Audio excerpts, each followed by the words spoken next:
You're listening to WKDW Radio 97.5 and KDWRadio.com, broadcasting from the Bishop West Real Estate Mobile Tower right here in absolutely gorgeous and very cool Northport, Florida. I've got my very special guest in the house, a good friend, Justin Willis. Hello, sir. Go ahead and introduce yourself, Justin, and let people know who you are. Absolutely. So my name is Justin Willis. I am the volunteer executive director for When All Else Fails.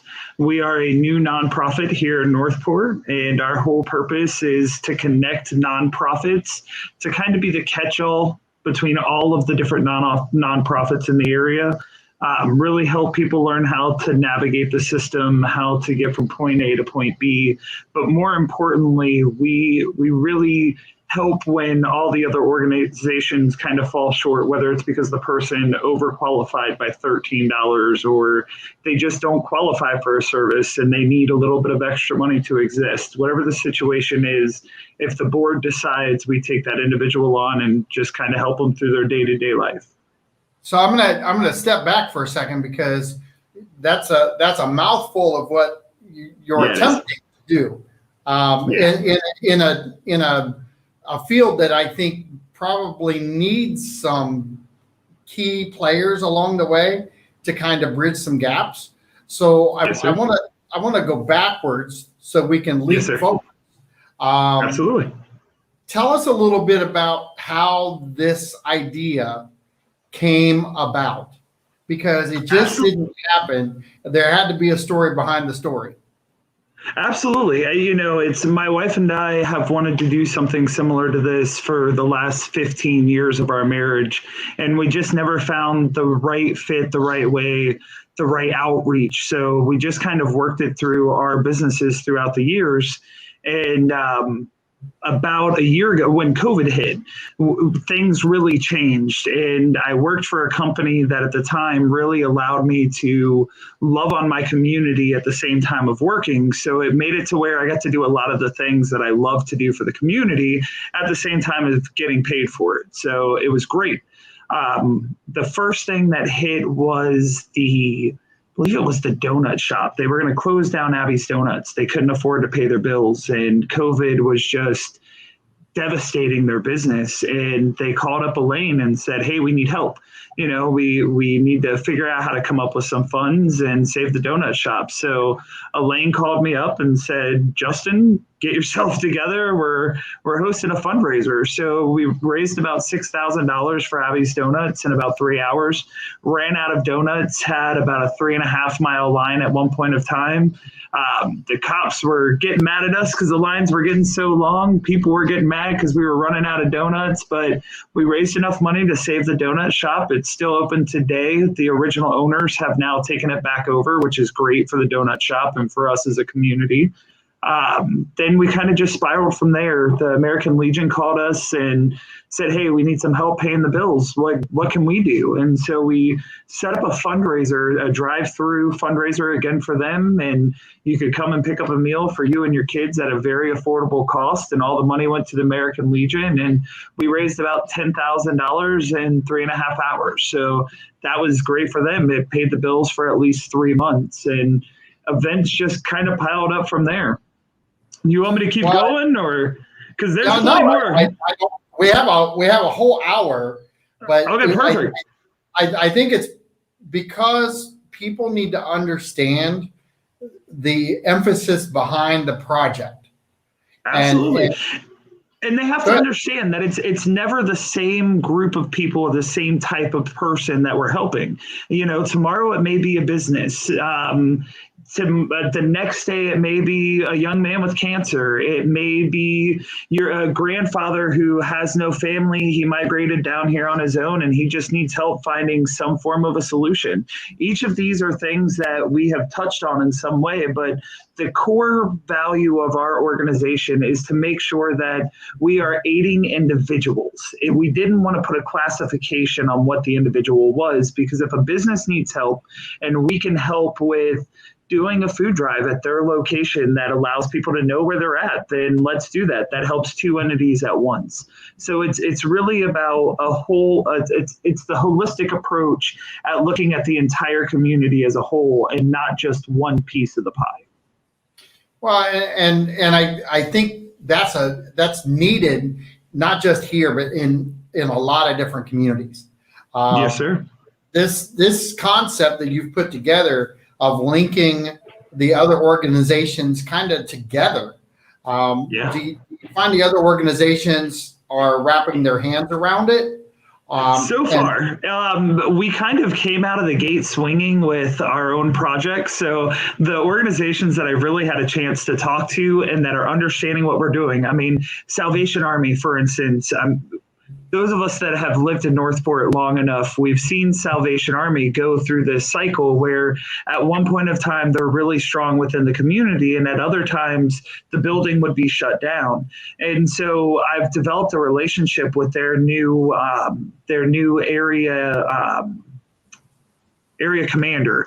And Amy is an amazing individual, very, very kind, very receptive, wants to be a part of the community, but wasn't real sure on where to plug in at yet. So to be able to grab her and say, hey, come to the Homeless to Home luncheons with us and see what's really going on. Come and meet the outreach coordinators from the police department for our homeless outreach. Let's introduce you to all the right people. And at the same time, call me once a week and give me updates. That way, as people are coming through or I'm talking to Janet at social services, I can tell her, don't send anybody there for financial services for electric bill this week because they're out of funding.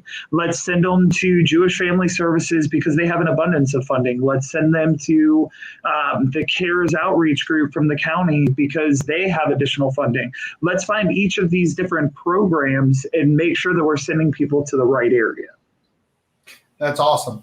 The whole gist of this program isn't to take away from other organizations that are out there, correct?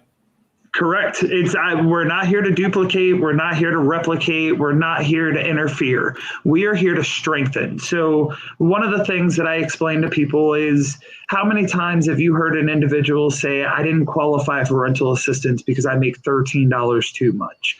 We hear that way too often. So for us, for those individuals that made $13 too much, send them to us. Let's figure out who can work with them. But at the same time, we can keep a list of data, not necessarily by name, but Northport Social Services sent 6 people that did not qualify because of this reason. Catholic Charities sent 13 people that didn't qualify because of this reason. So Salvation Army sent 65 people that didn't qualify because of this reason. Now, when we sit down and we have a discussion of, okay, so this month there were 135 people that did not qualify for rental assistance because they made $15 to $75 too much, $75 to $150 too much. What can we do to adjust or to work between organizations to still find the assets that they need? Because just because they may qualify by that $15 doesn't mean that their car didn't break down. Doesn't mean that they didn't spend out $1,300 to have a pipe fixed in the house. Doesn't mean that the front door didn't break and they have to replace it. And I'm saying that as my front door is being replaced behind us. It's these kinds of things happen on a daily basis. But unfortunately, these organizations don't always take those situations into consideration when they're looking at the finances. Do you know if that data that you just described, do you know if that data is now being collected now in the mass number that you're talking? Because you're talking about now pulling in from different organizations. Correct. And becoming like this central location. I don't know if there's anything out there like that right now, is there? There's nothing out there that I know of. And we've got a donor who God kind of put in our path to just make all of this work together. And it's when I have this conversation with her and we talk about all of the different programs that we can connect with, this isn't just a local thing by the time we're done.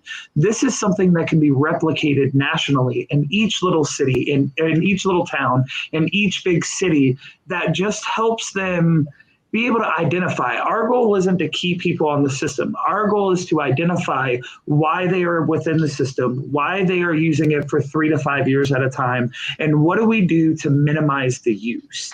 And that's the end goal of what we want to see. It's time for us to stop relying on government entities to take care of what we need and start relying on the nonprofits, the educational entities that are out here that can get us out of the generational situations that we get stuck in. Well, and I'm going to ask a different style question, and I'm sure that you've thought about this. I don't know that you verbally have talked about it, but you know, we have as a society a group of people who are on the assistance programs, and they're encouraged to lose some hours so that they can get assistance.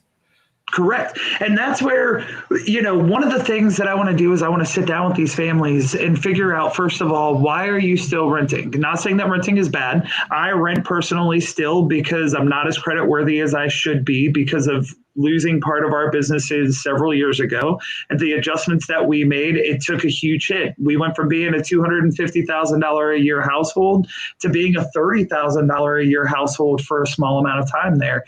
That's a huge difference to go from one extreme to the other. And that's part of the reason of why this is such a passion for me. And I deviated from your question and I got totally sidetracked. I apologize. But when you've walked the walk and you've lived this need of the system, the one thing that I consistently found is nobody said to me, hey, what can we do to get you out of this cycle? It was always, well, don't worry, you can come back in 3 months. Don't worry, you can come back in 6 months. Don't worry, you can come back at this time. Here's a list of more places you can go. That's great, and that's a temporary fix. But if we grab that individual and we say to them, we look through, what is your credit worthy? Where are you working at? What are your skill sets that you didn't even realize that you had that we might be able to maximize to get you in a job that allows you to afford where you need to be at?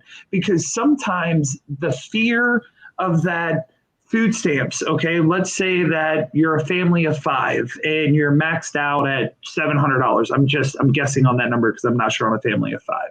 But let's say that you're maxed out at $716. And your fear is by losing the food stamps, that's $716 more a month you have to put into your income to pay for food. All right, great. But what is your income right now? Are you making $11 an hour? Are you there because you don't have the self-confidence to make the shift to a new job? Are you there because you haven't identified what your skills are? Are you there because somebody is telling you that that's all you're capable of? Or are you there because that's truly the job that you want to be in? And if that's the job you want to be in, now we need to learn how to live within your means of where you're at, or how to get you to where you need to be. And that's where, again, we have to work with those nonprofits. You have places like Habitat for Humanity that we can put them in with, get them into a situation to where they can buy their own home. If they've got a year to wait it out, that's a process we can follow to where it wins for them. So it's truly capitalizing on all of the other organizations around us. So my job basically every day is getting to know what they do, why they do it, how they do it, and how I can help make their organization better. They basically all get a free consultant every day. So I'm gonna come back to my question here in a second. That's all right, because I want to redirect here shortly. But go ahead and give the name of the organization and the contact information, and we're going to do that again a couple times throughout. Absolutely. So the name of our organization is When All Else Fails Incorporated. Our phone number is 941-218-0303. My email address is justin@waef as in Frank.info. My Facebook page is right up here. It's When All Else Fails. You can follow us on there. There's all kinds of things that we've been doing so far. Our prom event schedule is up here as well. Okay. Sorry. That's all right. I got lost. I got lost in the picture. I was trying to see on the little screen what was up there. That's actually from the food drive that we just did a few weekends ago. We raised 31,000 pounds of food. I want to say that number again, 31,000 pounds of food. That is 15 and a half tons of food. So I rented a truck from Ryder, but Zia Butt, the man who owns Northport Retirement Centers, that's Gardens of Northport and the Northport Pines, he donated the $1,500 that it took for us to run this food drive and food distribution. On March 21st, we held a food drive in the morning, March 20th, we held a food distribution from 8 o'clock in the morning until 11 o'clock. We ended up extending that until 4 o'clock. We were supposed to only get 300 boxes of food. We ended up picking up 500 boxes from a company called Farm Share down in West Palm Beach. Amazing organization. They hooked us up with 6 pallets of fresh food. That was milk, cheese, liquid eggs, cabbage, some kind of a taco dinner, some other fresh produce. It's a great little box that it'll basically provide you 1 or 2 nights of dinner for 3 to 4 people. So we handed out those boxes until about 4 o'clock, more than 500 of them that we got to give away. We had a Waken pantry out there who helped us all day long. It got to collect food from what was donated in. What an amazing event. The drive-through style food drop, people just came through for 4 hours straight, just dropping food off to us that we got to hand out to all the local food pantries throughout Northport. It's been an amazing journey since we've gotten to start out. So I'm going to come back to the typical questions that I think a lot of people, they get scared. They're in the need of help, and they get scared because they're scared of, 1, being recognized, and 2, they're scared of the answers they're going to get, which is a waste of their time, and the answer is no. So I'm going to kind of go back to that a minute. So maybe we can knock that stereotypical feeling down somewhat, because with what you're attempting to do and what you're doing now into the community is something that's new, that's got a breath of fresh air, because you're not setting restrictions. Right.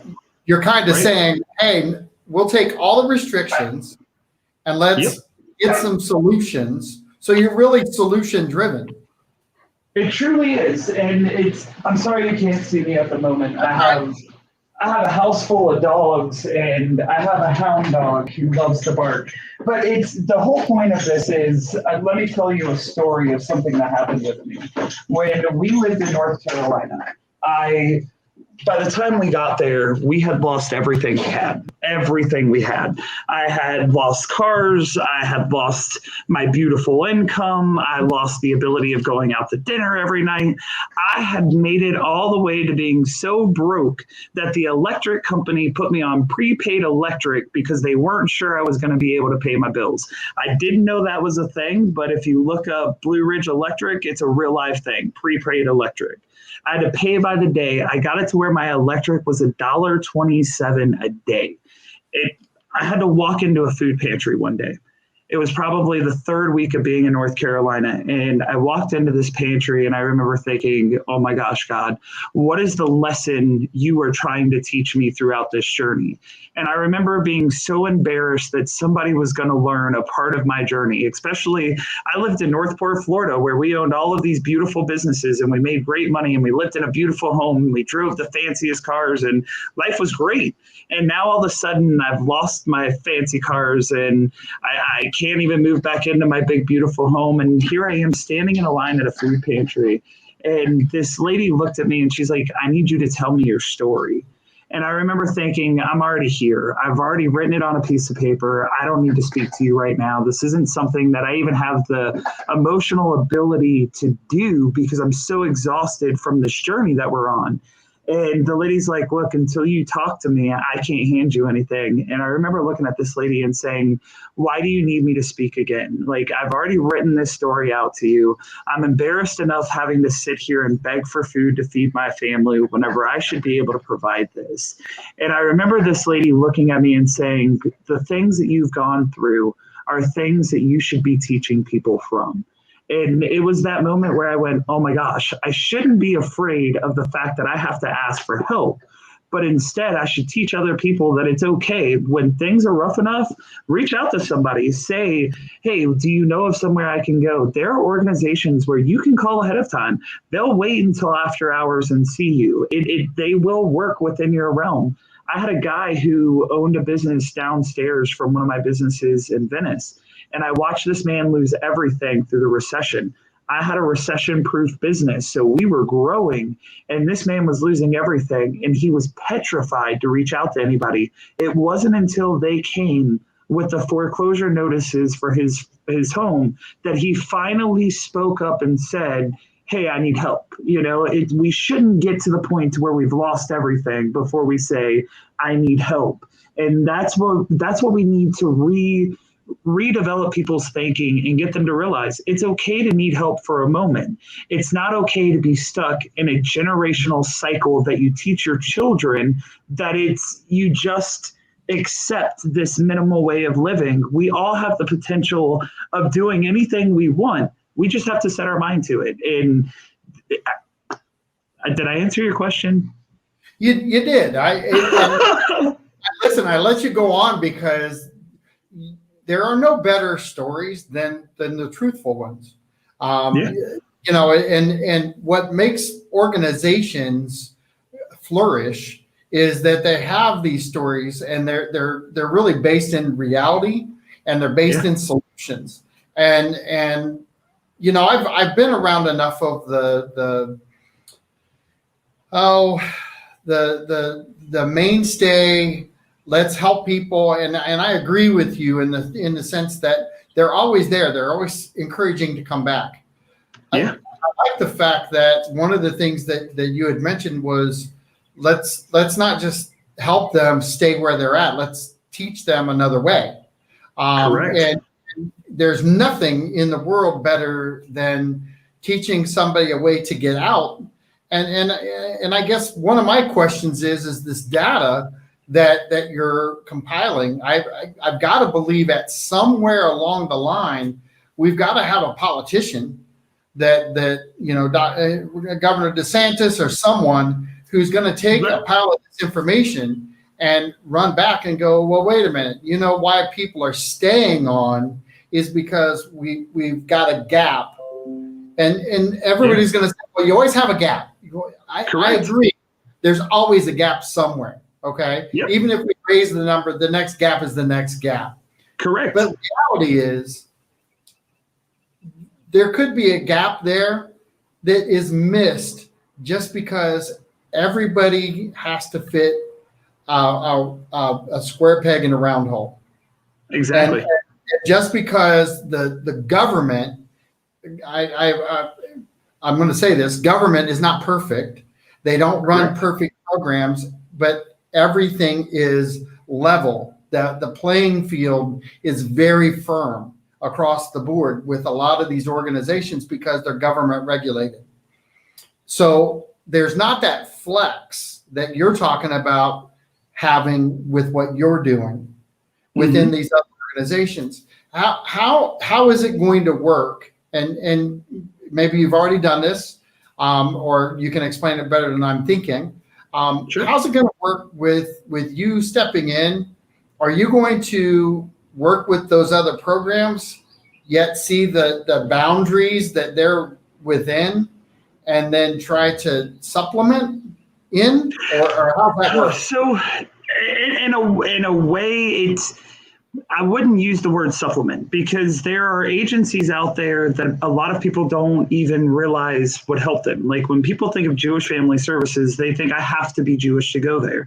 They don't realize that JFCS has an entire veterans program that helps every single veteran, whether you have a family, whether you're male, whether you're female, whether you're retired, whether you're, whatever your situation is, they help you. So it's being able to truly develop a network of understanding of what each organization does, that we're not necessarily supplementing, but we're connecting them in with the other resources. And here's one of the real things, real fast. I'm going to jump back and then I'm going to jump back forward. So you brought up a politician, Zia Butt. I've mentioned his name once before, donated $1,500, Northport Gardens and Gardens of Northport and Northport Pines.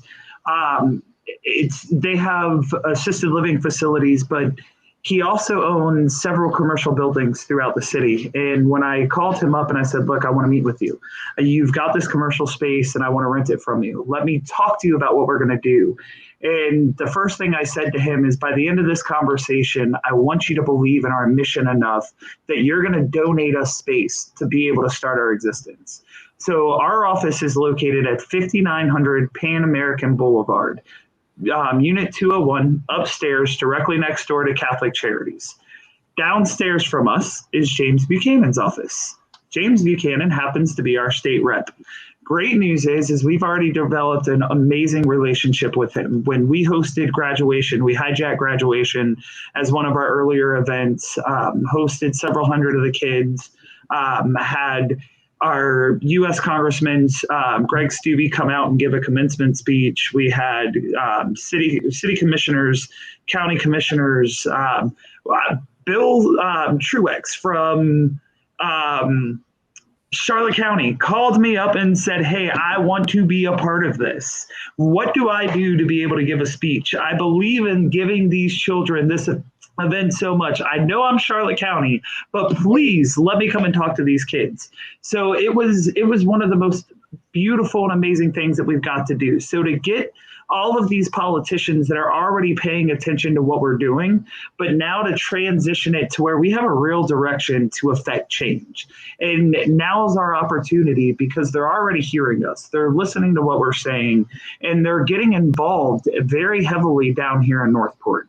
So Zia Butt donated that space to us for us to be able to use to get started. So again, I just wanted to publicly thank him for that. Now I'm going to jump back forward to what my point was, if I can remember it in a second of what I was going to say. Crap, I hate whenever I do that to myself. But what was your question? Tell me your question. I lost it. I think you blew me out of the water with the answer, because I don't quite remember what I was thinking at this point. Because sorry. That's all right. That's all right. You went down a whole different path, but I did, I think it was in relationship to the contacts and the information that you have. How is that going to be utilized via the government to maybe bridge some gaps there in coverage? That maybe because the government sets limits, maybe they need to show some flex there within that. So if you look at some of those limits that the government sets, look at how many programs you have out here for rental assistance. We put people. We live in Northport. You're a realtor, John. I mean, it's you've been around long enough that you've watched us go from really, really cheap to extremely expensive, rebounding back from that, and now whatever the cycle is that we're in right now that we're going through. I mean, I'm watching houses climb in prices like I've never seen. But more importantly is I'm watching the rental prices climb at a rate that I have never seen in Northport. 10 years ago, you could rent a home in the city of Northport for $600 a month for a 3-bedroom, 2-bath, quality home as the builder. And it was very affordable to rent here, but it was also very affordable to own here. So that's what made it affordable to rent. Now we are giving people rental assistance. $2,100 a month for the rental, $2,200 a month for the rental. We'll give you first, last, and security to get you into a home. If you do the math at $2,200, that's $6,600 a month. If you're a first-time home buyer and you apply for a first-time home buyer mortgage and you look for whatever first-time home buyer grants that are out there, you can end up with $20,000 to $25,000 down on buying a home. So let's take these people out of the cycle of constantly only needing that rental assistance to make their bills. And let's start focusing them into realtors that are willing to work with them to develop a long-term goal for their stability. If we can provide long-term stability for individuals who, through self-sustainability, we can truly change our economy within our city, we can change the housing market within our city, and we can start to change the job markets within our city. And those are the three biggest things that everybody focuses on. So now is our chance to do that in a creative way. I don't have to run for office to do it. I can work with a nonprofit, I can partner in, and we can effectively create change throughout our community by changing the way that we think. Instead of taking that $6,000 and using it for first, last, and security, let's take that $6,000, let's partner in with somebody like you who understands the real estate market, the systems, the benefits, the grant programs, and anything else that may be offered, and let's start channeling that into the right areas. We went from a city that was primarily owned to a city that has a very strong rental presence with investment groups owning those homes. A lot of these homes aren't even owned by local individuals anymore. So it's time for us to start saying, hey, let us buy these properties back. Let's bring the stability back to our residents in an effective way that creates change. Well, yeah, and I'm glad you're talking that way, because I think some of the things that are missing are the links between education, and I'm not talking about education in college. We could talk about that too, because we have STC here that in 1 year can change people's lives. That a lot of people don't even know that's available and out there. And key example to that is students that are going there now for nursing. Their life-changing event is going from that $10 to $12 an hour to 23. And straight out of school at 23.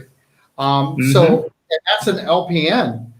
That, to me, it's that group of people that are wondering what if, and then finding the organization that redirects to everyone. And it sounds to me like there was a gap coverage problem, because while there's help out there, and our social services department in Northport is phenomenal. They do a great job. I also see that the partnership that you're forming with all these organizations is an unbreakable link. I believe that I think will make everyone stronger. Because it'll pool resources in a different fashion.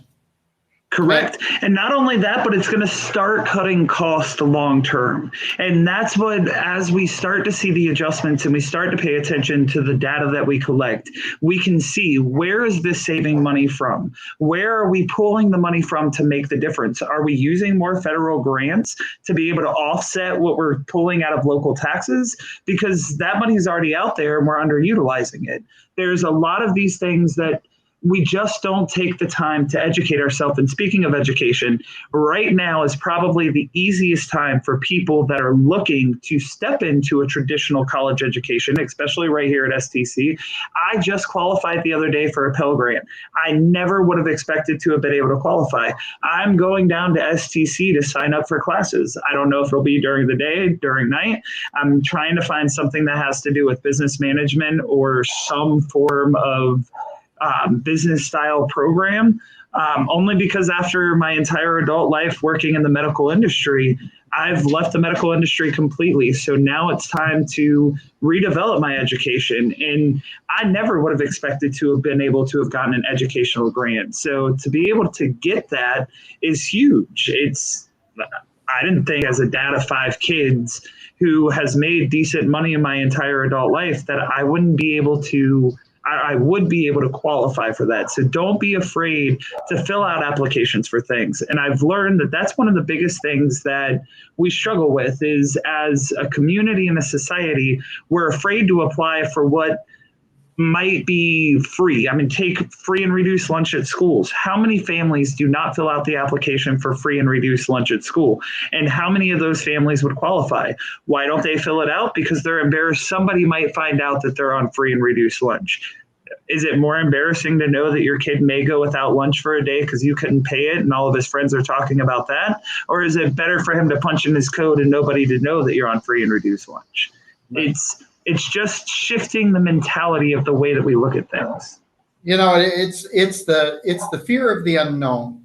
A lot Correct. of times when you're at that level, and I have to think many years back for myself, but I've told these stories on the air that this was pre John and Michael being in school. They were young, and it was ironic that the one time I gathered up enough courage to go see if I could get some help, because I didn't know, the advice I was given was one of us quit our job and stay home.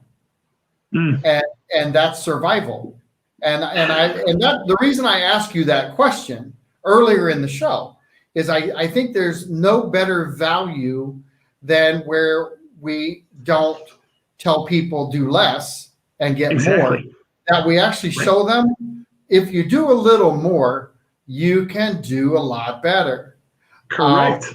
So that hand up versus the hand out, I'm a huge believer in. And that's also why I think that this gap that is a problem for a lot of people. And we're not talking small number. We're talking a lot of people.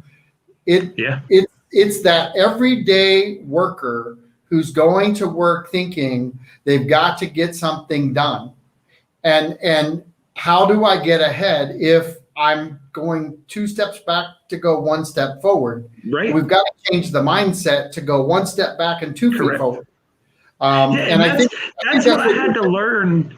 That's what I had to learn through the journey that we took with our family. I mean, we went from Northport, Florida to, the suburbs of Washington, D.C., which was one of the craziest experiences I've ever lived through. And then we went from D.C.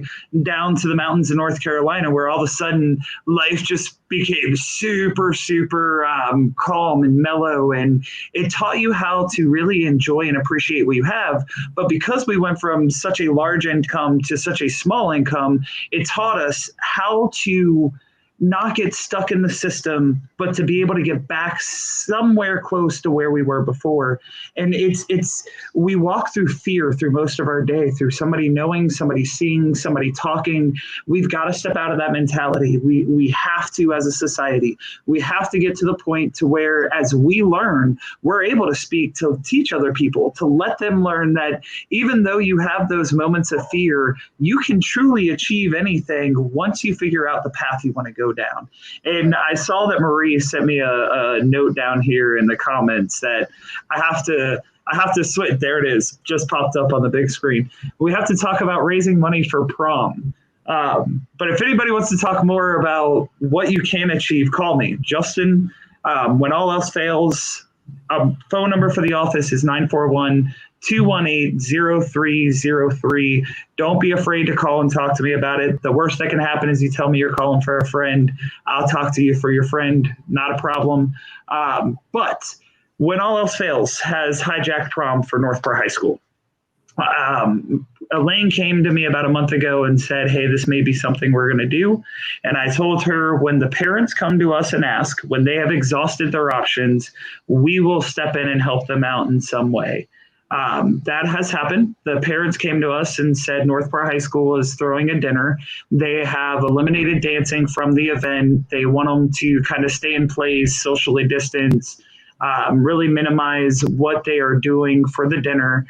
And the parents aren't real happy with that. They want their kids to have that one last send-off. We're allowing these kids to play basketball. We're letting them play football. We're letting them cheerlead. They're walking through packed packed hallways of 2,000 kids at school. There's no reason why we cannot let 400 to 600 of these kids gather together in a safe, COVID-friendly way, wear masks, distance when you can, be respectful of the people around you. We'll take temperatures as they're coming in, but we're going to throw a true live traditional prom. We're going to offer a pasta buffet. We'll have penne pasta, we'll have spaghetti, we'll have lasagna, a meat sauce, an Alfredo sauce, some shrimp for topping it, some chicken to top it off with, amazing dessert spread out throughout that you can come up and grab, little finger grabbers. Everything will be served by a server at the buffet, so that way we're not having multiple people hold the spoons. We've got so far, one of the parents has already put down the money that we needed to cover the center. We're going to be at the Plantation Golf and Country Club from 7 p.m. until 12 p.m. After the dinner, we will kick down the lights, start the music, make it exciting, make it fun. But before that, I see Marie's real good at keeping me on track. We are also offering the Kyle Curtis Glam Boutique. I called Amy Schultz over there at Kyle Curtis and said, hey, look, I need your help. And she said, all right, what are we doing? And I told her we needed prom dresses. We need as many prom dresses as we can get. I'm trying to collect anywhere between 300 to 500 prom dresses.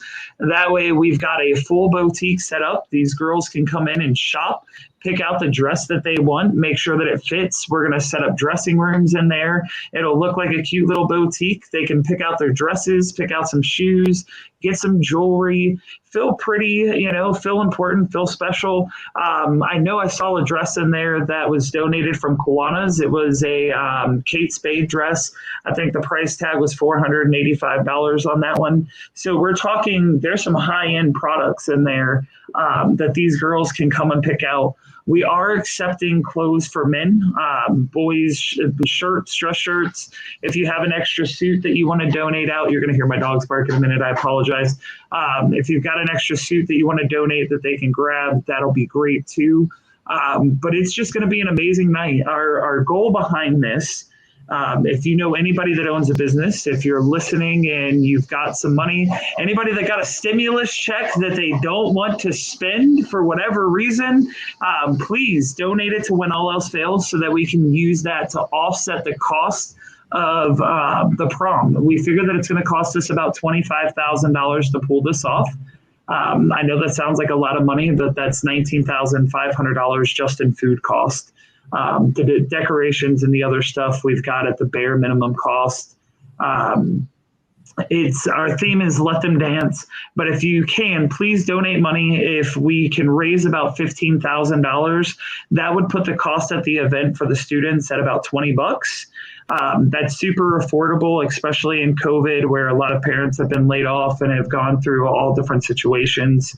We want to make sure that it's as affordable as possible. I do have, Marie, will you scroll that over to where it's got my date page? On our Facebook page, we have the dates of all of the different events that we're holding.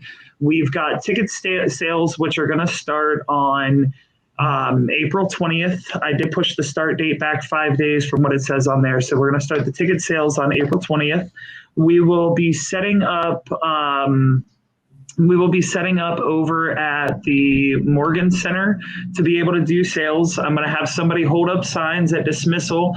That way we can get to as many students as possible. And we'll just tell them we've got tickets for prom, put the price, put the location of where we're selling them. That way we can get some of them in there.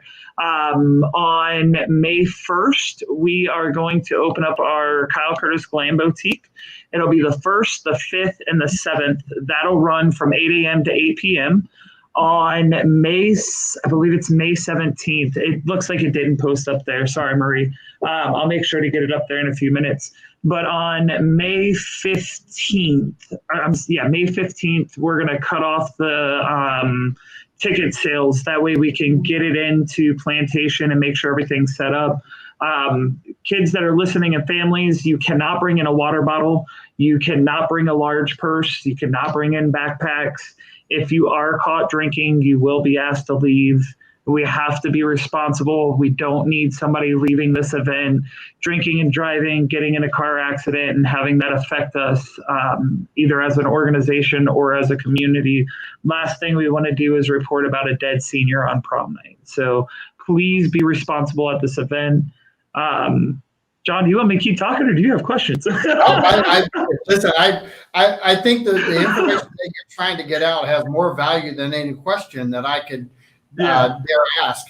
The whole thing that the public needs to know is the intent of why you're doing things, and it's really the impact that it's having adversely on a lot of these situations on our community. We're talking about a generation now who has now sat back for a year, have been told that they're really not in the danger zone of infection rate. It's been proven astronomically that they're not in that category. We've had teachers, not so much in Florida, but in other states, who fought against teaching because they're scared of COVID. And yet, just the other day, I hear information about the volunteers going to the border and teaching the students at the border, and there's an infection rate down there of about 91%. So it's a completely different mindset to kind of break free of COVID again. And I'm glad that we're doing it. I'm glad that we're living in a state that not isn't thumbing its nose to COVID, but dealing with, but is creating safe alternatives to still existing. And that's what we're trying to do. It's not about being disrespectful to people around us. It's not about pretending that COVID doesn't exist.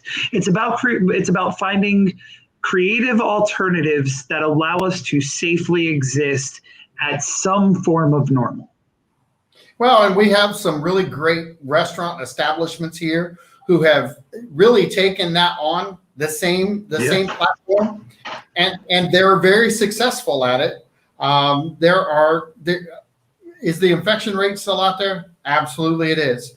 Is it 100%. Affecting people every day? It absolutely is. But common sense has to step in at some point and say we need to get our lives back together. We need to get moving forward. And the younger generation, who has not really been hit at all in the numbers, and it supports it 100%, is let them have their youthful time. They're never going to have it again. This class right here needs to go ahead and celebrate its prom. I'm 100% behind it. I think you guys are doing a great job, and go ahead and break that down again, because we've got maybe 3 or 4 minutes left. Tell people again the contact information, how they can donate, and then again, about prom quickly. Absolutely. So our contact information, phone number is 941-218-0303. My email address is justin@waef.info. That's WAEF as in when all else fails, .info. Shoot me an email. If you're interested in donating, we do have a GoFundMe page. You can donate right on there. Just search for North Park High School Prom. It should pull up. You can make donations to When All Else Fails. Please note that we are a pending 501c3. Our full declaration should come through within the next 30 days or so. At that point in time, all donations are tax deductible, but please understand that any donations made to When All Else Fails between now and the pending status going into effect, if for some reason our status does not go through, it would not be tax deductible. So I do have to make sure that disclosure is out there, but we are in pending status with the IRS, and we're not anticipating any reason not to be approved. Again, prom is May 22nd, 7 to 12 p.m. at the Plantation Golf and Country Club in Venice. Ticket sales start on April 20th. You can get them online. We're going to have a ticket platform for them online. You can call me. You can meet us at the Morgan Center. We'll have those dates released soon. Also, just so you guys know, Kiwanis is hosting their annual bunny breakfast tomorrow morning at Old World Restaurant. Come out. It is only $5 for adults. It is free for your children. All of that money does go to the Kiwanis to help them with supporting your community. Kiwanis is a global organization that supports children all throughout our community in all different ways. So the Old World Restaurant is located at 14415 Tamiami Trail. That's right across from San Pedro Church. Big shout out to them for supporting this event. Also, big shout out to Christine Zagrabelny, who is actually a When All Else Fails board member. So we thank her greatly. We have an amazing board with All Else Fails, whose entire mission is to support this community. You've got Ellen Domke, Michelle Enos, Elaine Emmerich, myself, my wife. We have a few other people that are looking at joining the board with us. So we are definitely a strong board coming out. We are looking for additional board members who just want to see the community grow in a great way. Again, 941-218-0303. And the name of our organization is When All Else Fails. You can find us online at waef.info. You can learn about all the different events that we've done in the last year, from hijacked Halloween, hijacked graduation. We did a Christmas parade, which was pretty fun. After they canceled the Poinsettia parade, we hijacked Santa Claus, stuck him in the back of a truck, lined up a bunch of cars, decorated them out, drove through people's neighborhoods, honked the horn at terrible times of night from 7 to 9:15.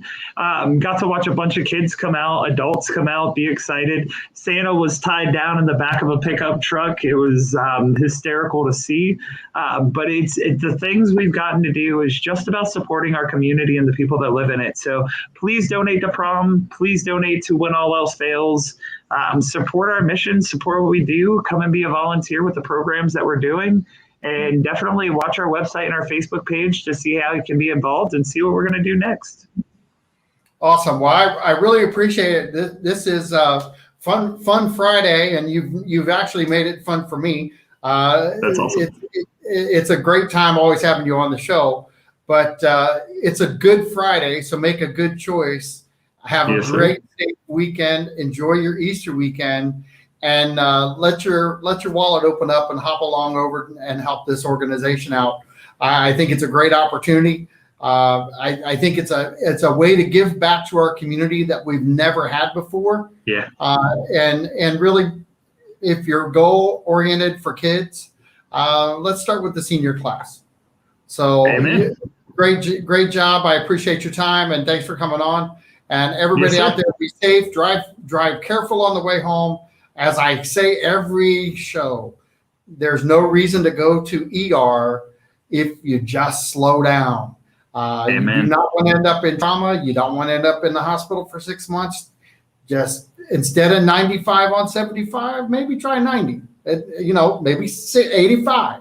No more 3-lane changes. We'll talk to you guys soon. Be safe. Have a great weekend, and we'll see you on Monday. Bye-bye now. Happy Easter, everyone.